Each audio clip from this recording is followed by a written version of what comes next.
You're listening to Drive On Live with Jason Wilder. Brought to you by the Belgian Beer Cafe, Graceland, Phuket. Sawadee krapin krap, and good afternoon, happy Wednesday to one and all out there in Radio Land. Right, it's a great pleasure to be joined in the studio today by someone who's not unfamiliar with radio himself, Mr. Prim, who I did call Mr. Crazy Horse before, but it's Crazy Fool. That's correct, yeah. How you doing? Everything good? Yeah, very well, thanks. All very good. Well, I say very good. I've got a bit of a tickler. I went to bed with a bit of a tickler last night and I woke up pretty poorly this morning. That's all very clean, by the way. A tickly cough. I was going to say, a bit of a tickler. That could lead to something. There wasn't something known as from the French region as a tickler at some point? It is not, no. In this case, it is just a coughing. So if I start coughing up and disappearing under the table, just slap me on the back and tell me to get on. I'll pick you up and grab you back to the microphone. Okay, thanks. Right, Prim, tell us a little bit about yourself for anyone who didn't used to listen to your brilliant radio show, which I really did enjoy. I thought it was a lot of fun. Yeah, it was a lot of fun. Do you know that came out of the blue and just as quickly disappeared into the blue. I don't know, it just appeared one day. Somebody approached me, or I approached them and said, look, I've got a great Saturday show.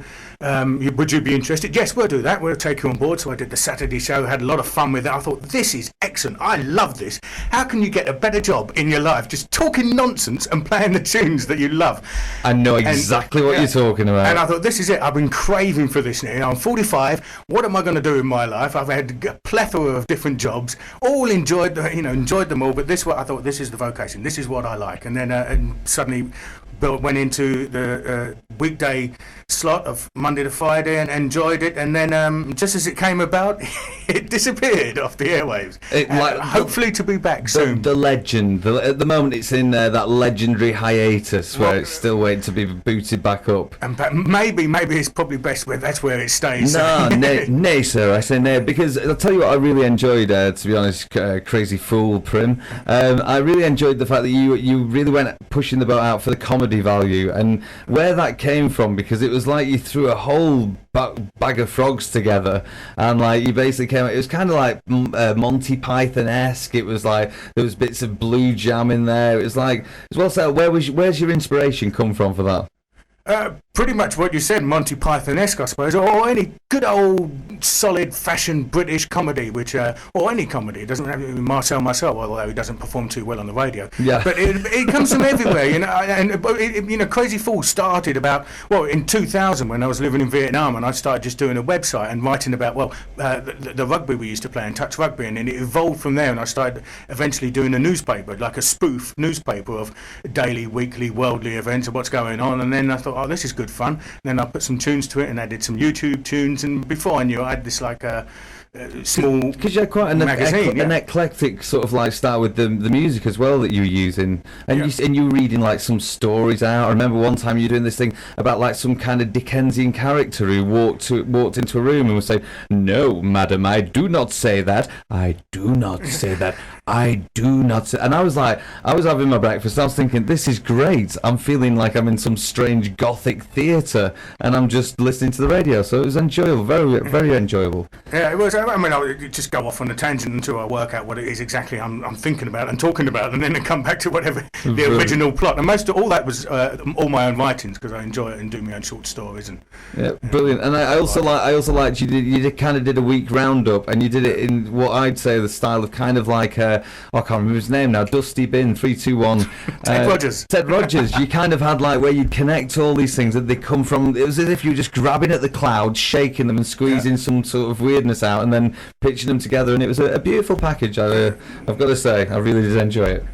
So cool. So tell us a bit about. So that was you were in Vietnam for a while, and then you came to Phuket. How are you finding Phuket? What's made you stay? But we came to Phuket because we've got a couple of kids, and just I think the space value and the beach and the mountains and just the whole setup of Phuket is a little bit more kid friendly than it was at the time when we were living in Saigon and inner city. Although that is improving. I mean, I still must say I love Saigon. It is without a doubt, without a shadow of a doubt, my favourite town in the whole world. But just because of the kids, it was easier, and of course my wife moved here, moved to the school, BIS, and I eventually followed a year later and have never thought about turning back at the moment. We're enjoying ourselves and trying not to plan too far ahead.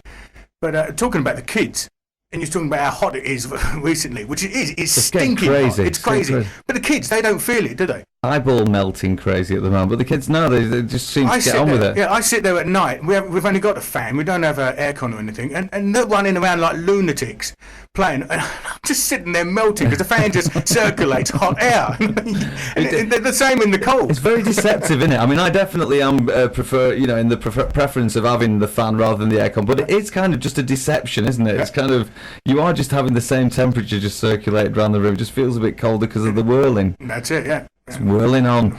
So cool. We're whirling on about a load of old nonsense. We are whirling on. But let's whirl on about something that's going to be really cool. Looking forward to this. You're putting on what I'd call, it's not even a mini music festival, it is a music festival. Yeah, it's a full-blown music festival. I mean, it all started as what was proposed to be a trilogy, 3 music festivals, and which we did the first one as a tester, a teaser, to find out just how difficult or easy it was.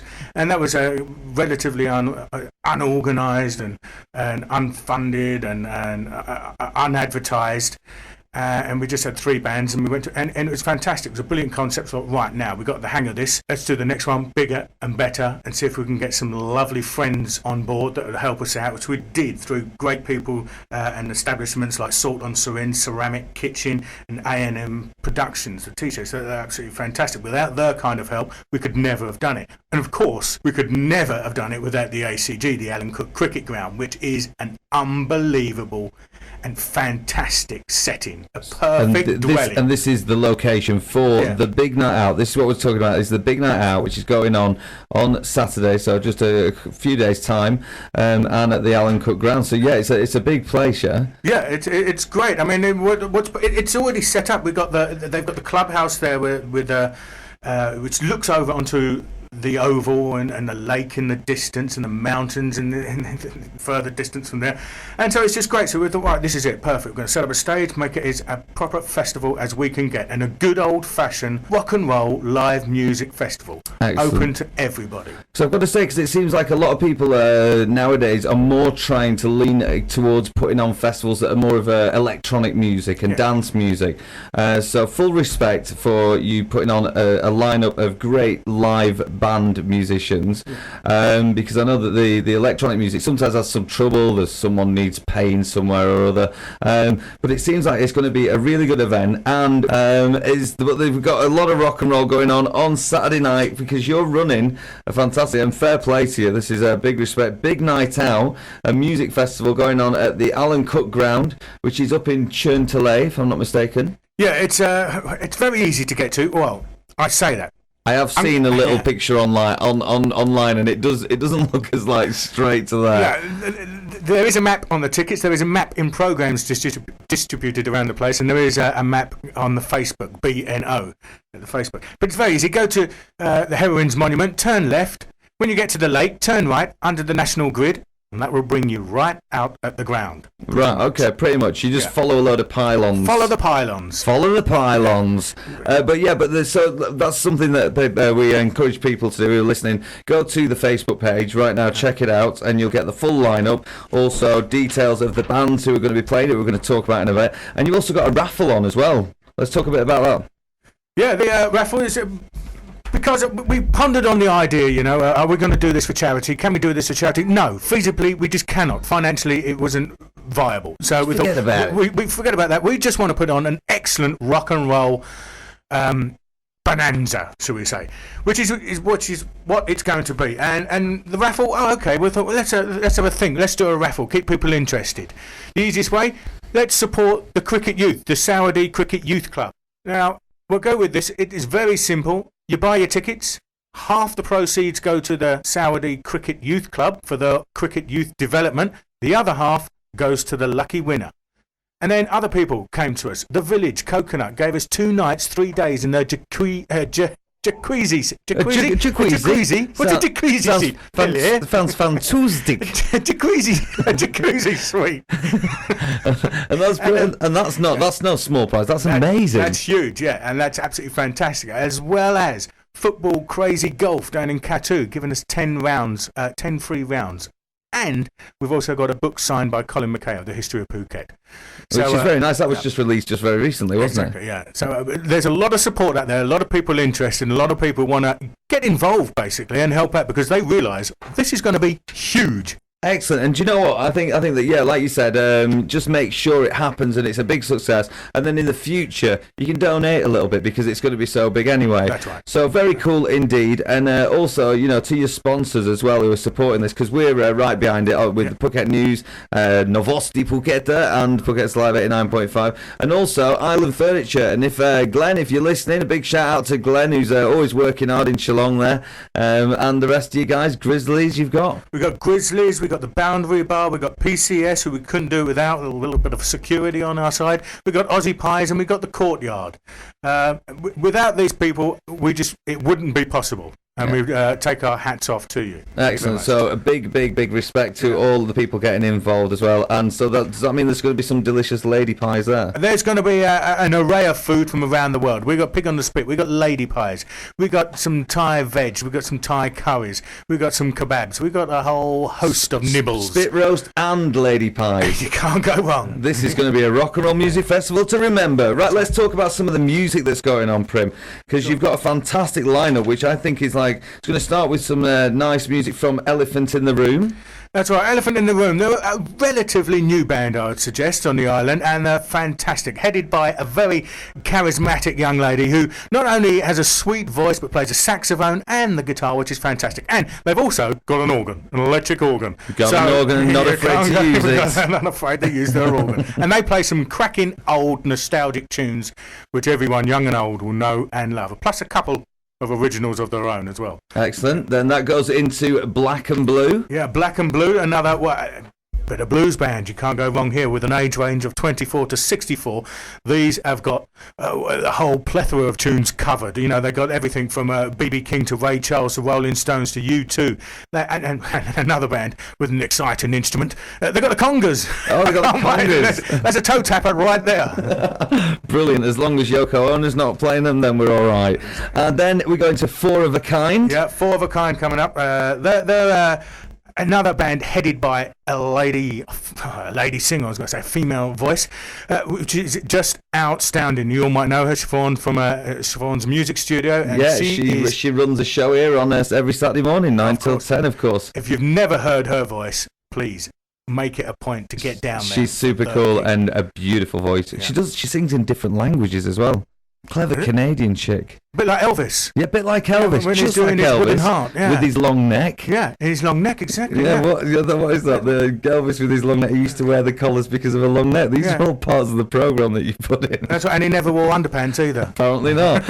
Right, and so that's Four of a Kind, and then that'll lead on to the Blues Revival. The Blues Revival, absolutely outstanding band, the Blues Revival. If you've never seen them, they are fantastic. They've got a whole eclectic mix of blues, soul, funk, jazz, from Brazilian bongo beats to classic 12-bar blues. They are exceptional. Fantastic, really. And they're part of the collective of the Lost Legends that go on at the John Underwood's factory there. Exactly. So this will be a great time to see them in a bit more of an open-air sort of a festival vibe. So very cool indeed.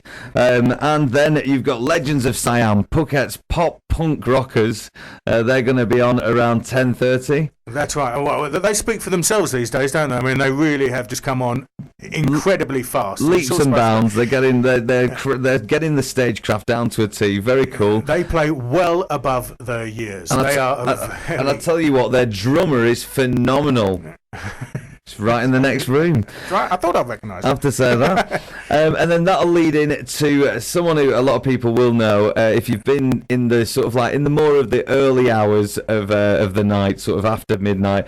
You might have seen these guys. They're a rocking band called the Fuzz Tones, and their selection. For me, it's all about their song selection. Tell us about them, Prim. Yeah, they're a fantastic band. I mean, I've only been in Phuket 3-4 years now, and they were the first band that I saw here, and I fell in love with them immediately. And even in those 3-4 years, they've tightened up and got even better if it's possible. And what's even better about them, every gig they play, they add a different tune, or at least they change their set constantly and update it and bring in some good old classics. They got some Hendrix, they got some Clash, they got some Sex Pistols. They got everything. They've got all the and hold on, let me find where's the. I love this what you've put here. The first one. They're a brand of rhythm blues, rock pop, cowboy punk, and also a little bit of psychobilly thrown in there. I mean, does it cover enough? I think the only thing that's not included is dubstep, and that's probably for the best. I don't think they do any George Benson numbers. Maybe a Whitney Houston number or two, just for the final big finale. The big finale. But they're going to be rocking right up until like the early hours of the morning. So that's right. It is going to be one hell of a party. What I do say and do suggest to you folks, if you can get down, doors open at 5 o'clock. The first band is on at 5:30. Don't miss out. Bring your kids. Bring your nanny. There's plenty of parking. Don't be an idiot. Get a lift home. Get taxis home. There's taxis. There's tuk-tuks. Enjoy the whole evening. Don't miss out on any of these superb bands. And it's right in the centre. It's kind of Chantilly area, so you can get to anywhere from there. And yeah, it's a great lineup, and I think it's going to be a phenomenal evening. And I feel honoured to be asked to come and jump around with the microphone in between the bands. That's right, yeah. And bring my own bit. So if you want to see me sort of pretending to be a rock and roll star, then you're more than welcome. I'm sure you'll be up on the stage as well, Prim. I'll be floating here, there, and everywhere, and stinging like a bee, and floating like Muhammad Ali. Excellent, Prim. It's going to be a rock and roll night of brilliance. So there's the raffle, there's music, food, good times, drinks, and great people. I'm looking forward to it. Thanks ever so much for coming in and chatting. Thanks for having us, Jason. And all the best, and I shall see you on Saturday night. Cheers. Easy.